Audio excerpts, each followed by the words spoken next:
BSc BEd पढ़ी लिखी एक महिला ने अपने पति पर टॉर्चर करने और घरेलू हिंसा के बेहद ही संगीन आरोप लगाए हैं। हिमाद्री तिवारी नाम की इस महिला ने अपने पति अरविंद कुमार चौबे पर आरोप लगाए हैं। इस महिला की माने तो इनकी शादी 27 जून साल 2018 को तिनसुकिया निवासी अरविंद कुमार चौबे के साथ हुई थी। महिला का आरोप है कि इसका पति पहले तो बेंगलोर में एक लड़की के साथ लिव इन में रह रहा था और फिर जब ये महिला खुद अपने पति के पास रहने गई तो इसके पति ने इतना मारा कि इसका ब्रेन हेमरेज ही हो गया। छोटी छोटी बातों पर टॉर्चर करने के संगीन आरोप लगाए हैं। खुद ही सुनिए इस महिला की आप बीती कहानी जो ये सुना रही है। मेरा नाम हिमाद्री तिवारी है। मेरी शादी 27 जून 2018 में हुई थी। तिनसुकिया का लड़का था, बेंगलोर में जॉब करता था गोदरेज प्रॉपर्टीज़ में। और शादी के बाद से ही लड़का का नाम है अरविंद कुमार चौबे। शादी के बाद से ही धोखा पहले से किसी और के साथ था रिश्ते में। शादी के बाद बेंगलोर नहीं लेके गया, वहाँ एक लिव इन में रहता था, वहाँ से धोखा मिला। यहाँ पे मैं रही, यहाँ पे झगड़ा झंझट, फ़ोन पे ही झगड़ा झंझट। उसके बाद फिर मैं गई 1 साल बाद 2019 में जनवरी में गई थी, बेंगलोर गई। वहाँ गई तो पता चला वहाँ के नौकरानी से कि वहाँ फिर से एक रखा हुआ है और वो लड़की प्रेग्नेंट भी थी। उसके साथ मारपीट किया तो लड़की चली गई। शादी नहीं किया था, लिव इन में रहता था उसके साथ। और फिर मैं रही वहाँ पे, साल भर तक मारपीट होते रहा। उस समय बच्चा नहीं था तो आदमी रहा। बाद में मैं दिसंबर में प्रेग्नेंट हुई, बाबू दिसंबर में प्रेग्नेंट हुई। उसके बाद ये सितंबर में बच्चा हुआ। उस बच्चा होने के बाद से मेरा ब्रेन हेमरेज हुआ था, सर्जरी हुआ। अब और ज़्यादा मारपीट करता है, पैसा मांगता है। ब्रेन हेमरेज किस लिए, कैसे हुआ? प्रेगनेंसी में मारा था तो ब्रेन हेमरेज हो गया था, सर्जरी हुआ। अब पैसा मांगता है, ट्रीटमेंट का पैसा जितना लगाए दो।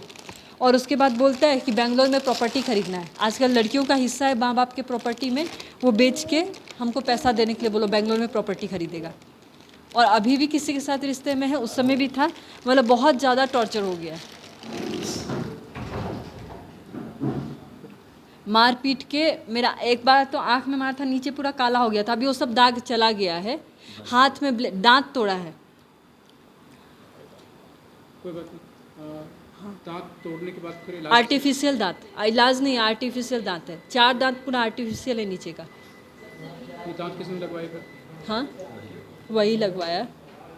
दांत किस चीज़ से तोड़ा? ससुर दांत तो नहीं, पहले बॉक्सिंग मारा तो मैं जाके पलंग पे टकराई, फिर वापस आया। एक मारतुल था, मतलब जिससे ठोकते हैमर से फिर मुंह में बना। ओठ भी पूरा फट गया था, रुमाल पूरा खून से भीग गया था। ये कितने दिन पहले उससे मारा। ये तो हो गया, कितने दिन पहले की बात है, 6 महीना 7 महीना हुआ। 6 महीना 7 महीना हुआ। अब फिलहाल अब कैसे? फिलहाल तो अब बहुत ज़्यादा वो मारपीट करने लगा है। बाथरूम से मैं जाता है, ड्रग्स लेता है ना पीता है, भगवान ही जाने। रोज़ का हाल है मारपीट, रोज़। या तो रॉड से मारेगा या बेल्ट निकाल के, बेल्ट को डबल करके पूरा सट शरीर में मारता है, एकदम ब्लू होके पूरा दाग हो जाता है। मैं दर्द बर्दाश्त नहीं कर पाती हूँ तो डोलो 650 खाती हूँ।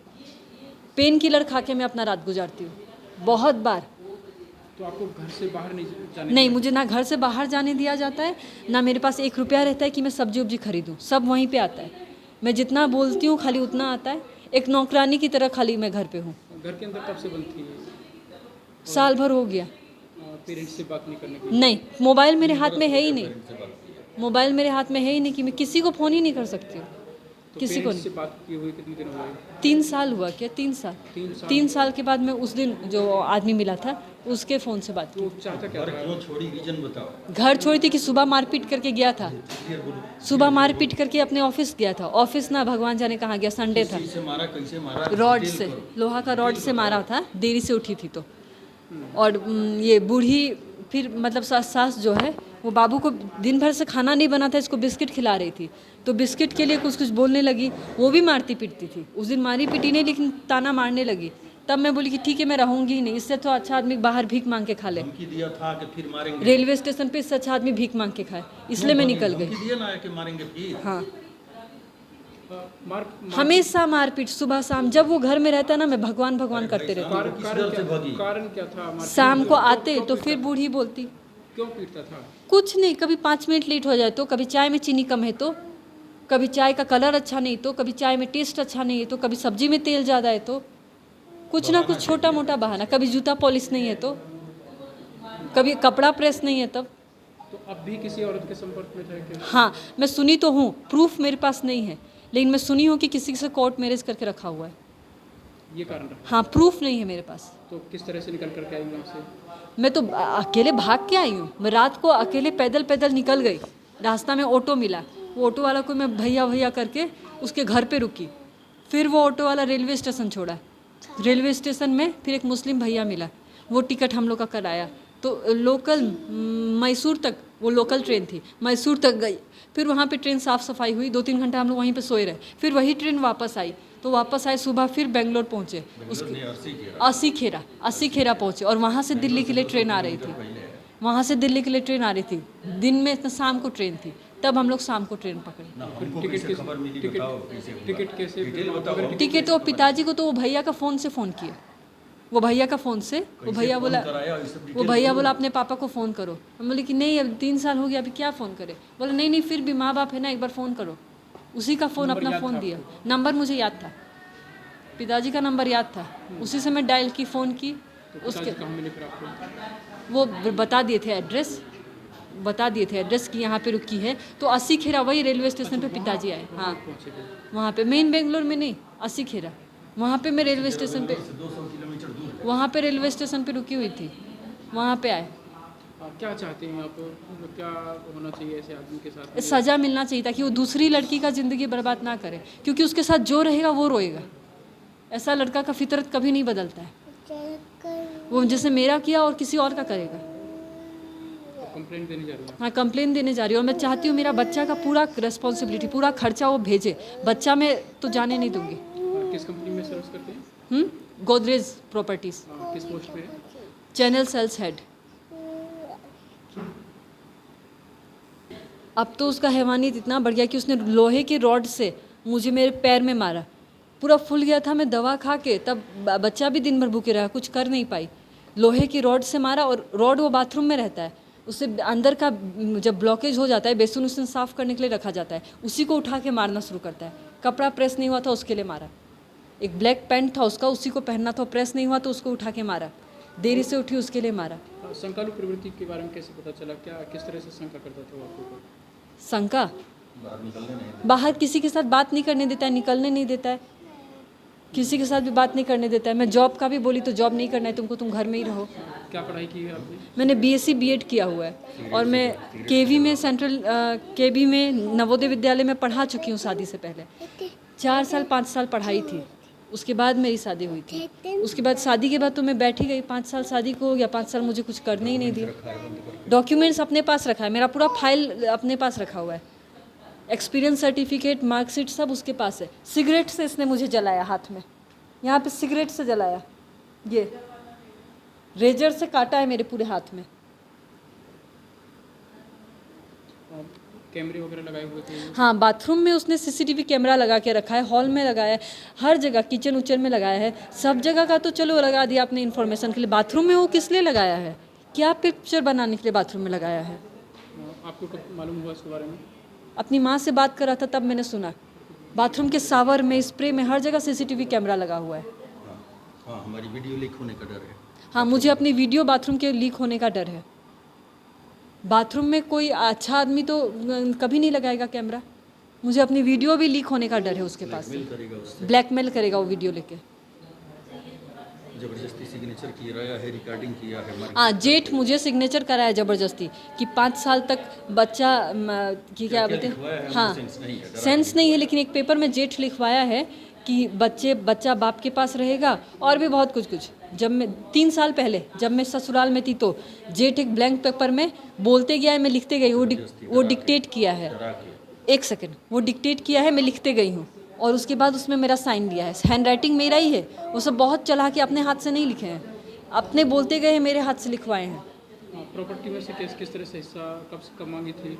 नहीं, मैंने नहीं मांगी, उसने बोला अपना प्रॉपर्टी में हिस्सा मांगो और उसको बेच के हमको पैसा दो, ताकि यहाँ पे हम बेंगलोर में प्रॉपर्टी खरीद सकें। तो वहीं निष्पक्षता बनाए रखने के लिए हमने इस महिला के पति से फोन पर बात की, तो वो कोई और ही कहानी सुनाने लगे। उन्होंने अपनी पत्नी के द्वारा लगाए गए आरोपों को सिरे से नकार दिया है और अपने बच्चे और पत्नी से मिलने की बात कही है। मुझे अपने पत्नी से बात करना है, अपने बच्चे से बात करना है, ठीक है जी। वो कहाँ है, कैसे, मुझे ये पता करना है। मैं उनको फोन से फोन कर रहा हूँ, कोई फोन नहीं उठा रहा है। अच्छा मैं हर जगह जाके ढूंढा, हर जगह ढूंढ रहा हूँ, मुझे कुछ पता नहीं है। अच्छा पलवल का एड्रेस मेरे पास नहीं है। अच्छा। तो जहाँ आपके सास ससुर रहते हैं आपको जानकारी नहीं है? वो एड्रेस भी मेरे पास पे नहीं है। अच्छा। शिकायतकर्ता महिला के पिता की माने तो पिछले 5 सालों में बेटी को इतना टॉर्चर किया गया है कि उसके शरीर में जान ही नहीं बची है। पलवल महिला हेल्पलाइन पर कॉल करने पर पलवल जिला अस्पताल स्थित वन स्टॉप सेंटर बुलाया गया था, जहां वन स्टॉप सेंटर के अधिकारी ने उसकी काउंसलिंग की है। मैं अरुण कुमार तिवारी अरुणाचल प्रदेश में सरकारी अध्यापक था। उसी समय लड़की की शादी करनी थी। लड़की हमारी केंद्रीय विद्यालय व जवाहर नवोदय विद्यालय में कॉन्ट्रैक्ट टीचर थी, साइंस टीचर थी वो। तो हमें पता चला कि अपनी जाति का, अपने कास्ट का एक लड़का है तिनसुकिया में, जो MBA किया है और गोदरेज प्रॉपर्टीज़ में सर्विस करता है बेंगलोर में। तो पता चला, मैं उससे शादी अरेंज किया। अरेंज मैरिज में 27 जून 2018 को किया। विदाई हुई, लड़की घर में गई। नेक्स्ट डे से ही लड़की को परेशान करना शुरू किया लड़का कि हम अपनी माँ की सेवा के लिए शादी किए हैं, तुमको यहीं होल लाइफ रहना है, अपने साथ हम नहीं ले जाएंगे। तो पता चला हमको, लड़की रोने धोने लगी। उस लड़के की माँ भी बोलती है कि हमारी सेवा के लिए शादी हुई है, तुम अपने हस्बैंड के साथ बेंगलोर नहीं जाओगी, यहीं रहना है तुमको। तो हमारा लड़का मिलने गया अपनी बहन से, तो रो रो के बताई कि भैया ऐसे ऐसे भाई बोल रहे हैं लोग। तो फिर जो है मैं गया, बुलवाया लड़की को अपने यहाँ, रख लिया, मैं जाने नहीं दूंगा ऐसा है। तो फिर सेकेंड जनवरी में लड़की हमारी बोली कि ना पापा, लाइफ की बात है, एक बार हमको हिमा। तो जनवरी में 2 तारीख को लड़की हमारी बोली कि पापा हमको बेंगलोर भेजिए, एक बार जाके वहाँ हमारी उसकी लाइफ देखने दीजिए, नई शादी है, बचाने की कोशिश किया जाए। लड़की को हमारा लड़का लेके गया।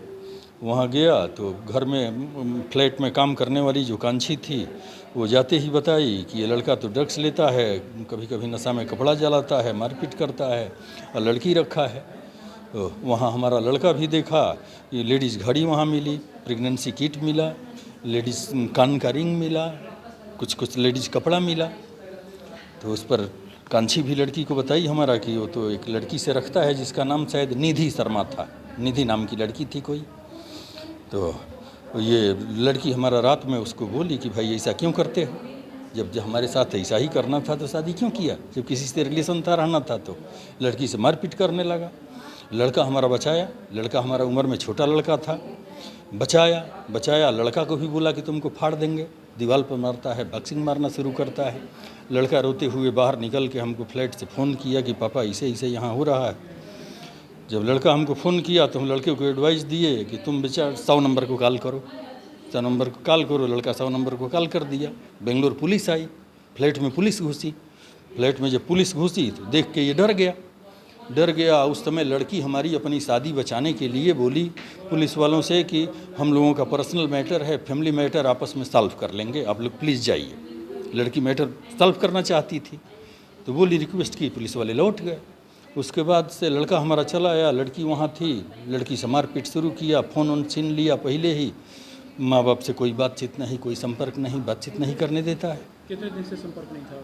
संपर्क हमारा 5 बरस हो गया। शादी के बाद से हमसे बातचीत करना ही नहीं दिया। कभी छुप के कभी बातचीत कर लेती थी माँ से, तो मरने लगता था, आके कॉल डिटेल चेक करता है, कुछ करता है, मरना शुरू करता है। डर से लड़की छोड़ दी, फ़ोन भी छीन लिया, बाद में फ़ोन भी नहीं रहने दिया। अब कैसे लेकर के आए? तो अभी मैं तत्काल अरुणाचल प्रदेश में, हमारी लड़की एक सरकारी अध्यापिका है, मैथ की अध्यापक है वहाँ, उसके पास मैं था। तो वहाँ था तो एक मंगलवार के दिन, मंगलवार को क्या तारीख था, इस मंगलवार को, हाँ इसी मंगलवार को हमारे पास अननोन नंबर से एक कॉल गया। कॉल में पूछा गया कि हिमाद्री तिवारी आपकी बेटी है। मैं बताया हाँ जी, बोलो क्या बात है। तो बोला कि लीजिए आप अपनी बेटी से बात कीजिए।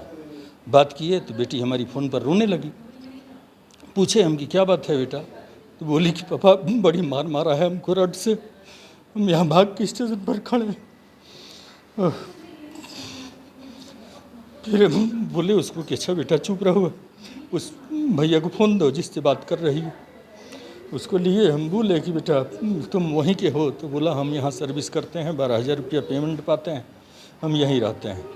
तो हम बोले एक काम करो, लड़की को पहले ये लड़का को बिस्कुट दो बच्चे को और लड़की को खाना खिलाओ, हम पैसा तुमको फ़ोन पे से भेज रहे हैं। तुम्हारे पास कितना पैसा है? बोला 1000 है। 1000 तुम लड़की को दे दो, अभी फ़ोन पे से हम भेज रहे हैं। उसका पेन पेपर 1000 रुपया लड़की को वो भेज दिए उसको। उससे लड़की को खाना खिलाया, बच्चे को कपड़ा लाया। कपड़ा लत्ता लड़की के पास कुछ नहीं था, ना बच्चे के पास था। बिस्कुट हो, हगीज हो, बच्चे का जो था सब कुछ लाया, ला के दिया। उसके बाद हम रिक्वेस्ट किए कि हमको तो हम अरुणाचल प्रदेश में आने में समय लगेगा, इसको कहीं होटल में शिफ्ट करो, नहीं रात में रहेगी कहाँ। तो होटल में शिफ्ट करने के लिए गया तो होटल वाले आधार कार्ड वगैरह खोजने वाले गए, कुछ नहीं मिला। जिस जगह वो लड़की थी उस डिस्ट्रिक्ट का नाम है अरसीकेरा, बेंगलोर से 182 किलोमीटर दूर है। वो दूर भाग गई थी लड़की कि वहाँ फिर हमको पकड़ लेगा। तो उसके बाद जो है उसको बोले हम कि तुम्हारे पास और कितना हो सकता है? तो बोला 4000 और हो सकता है, हमारा घर में हम इसे से मांग के देंगे। बोले ठीक है बेटा, वही 4000 रुपया लेके आओ और इस लड़की को एक छोटा मोबाइल खरीद के दे दो सस्ता, कि हमसे कांटेक्ट में रहे, कि हिम्मत रहे उसको, पापा आएंगे, अपनी सिम तुम डाल के दे दो कि बात करे। तो वो लड़का गया खरीद के दे दिया। इसमें कुछ खर्च हुआ। होटल में वो हमारा व्हाट्सएप पर आधार कार्ड अपना भेजे हम, उस पर उसको होटल मिला। वहाँ होटल में लड़की पड़ी थी। हमारा जो है छोटा दामाद आर्मी में है, उसको बताए हम ऐसी ऐसी इमरजेंसी है। तो लड़का आर्मी वाला हमारा दामाद अरुणाचल प्रदेश से हमारा फ़्लाइट का टिकट कर दिया गुवाहाटी का, गुवाहाटी से बेंगलोर का। रात में हम 12 बजे बेंगलोर पहुँचे। वहाँ से फिर ट्रेन पकड़ के अरसीकेरा आए, 182 किलोमीटर दूर है वहाँ से। यहाँ आए, सुबह होटल में पहुँचे तो लड़की मिली। लड़की को लेके हम यहाँ हरियाणा में सावटी रहते हैं, पलवल डिस्ट्रिक्ट में, यहाँ लेके आए। लड़की की हालत ख़राब है। लड़की जो है पागल जैसा हुई है, दिन रात सोए रहती है। इसका शरीर में जाने नहीं है कि खड़ी, लगता है कि मर जाएगी। 5 बरस में मारते मारते शरीर खराब कर दिया लड़की का। बराबर धमकी देता है कि तुम मर भी जाओगी तो तुम्हारा बाप को मुंह नहीं देखने देंगे, हम मरा हुआ मुंह भी नहीं देखेगा। बाप की प्रॉपर्टी से हिस्सा मांगो, बेच के दो। हमारी 2 बेटी 1 बेटा। ये बेटा यहीं है आपका, सबसे छोटा बेटा है। आप पुलिस कंप्लेंट करने जा रहे हैं? पुलिस कंप्लेंट करेंगे आप? पुलिस कंप्लेंट करेंगे। आपने उनसे बात करने की कोशिश की है अपने दामाद से?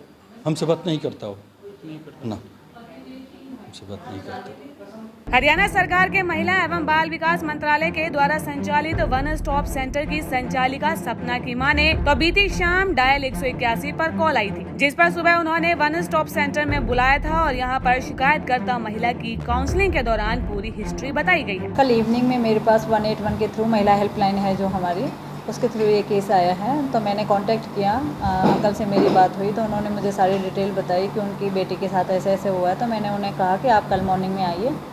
आज ये सुबह आए हैं। इन्होंने अपनी जानकारी दी है कि इनके साथ कैसे घरेलू हिंसा हुई है, sexual harassment, torture, actual case है। मतलब मैंने आज तक अपनी लाइफ में यहाँ पे हमारे पास 1005 केस आ चुके हैं, जिनमें से 50% डोमेस्टिक वायलेंस के होते हैं। ये फर्स्ट केस ऐसा देखा है कि जो सबसे ज़्यादा क्रूशियल, मतलब इतना मारपीट, इसके साथ इतना वायलेंस कर रखा है, काटा हुआ है, दांत तोड़ दिए हैं, इसको चोटें लगा रखी हैं, सिगरेट और बीड़ी से इसको जलाया गया है। बहुत ज़्यादा इसके साथ मतलब कि मारपीट हुई है। बड़ी मुश्किलों से बताया है सर्वाइवर ने कि ये मुश्किलों से बच के आई है और वहाँ से अपने बच्चे को लेके भागी है। रेलवे स्टेशन पे इसने भीख मांग के मतलब बच्चे को बिस्किट खिलाया है। 2 दिन तक ये ऐसे ही सोई है रेलवे स्टेशन पे, या एक ऑटो वाले भैया के घर सोई है। तो इसका हमने मेडिकल कराया है। मेडिकल में सारी जो भी इसके साथ चोट वोट लगी हुई हैं वो सारा परीक्षण हो चुका है। अब आगे पुलिस कार्रवाई करने के लिए हम एप्लीकेशन लिखवा दी है मैंने इनकी, आगे पुलिस कार्रवाई करवाएंगे जल्द से जल्द। दैनिक सवेरा के लिए पलवल से गुरुदत्त गर्ग की रिपोर्ट।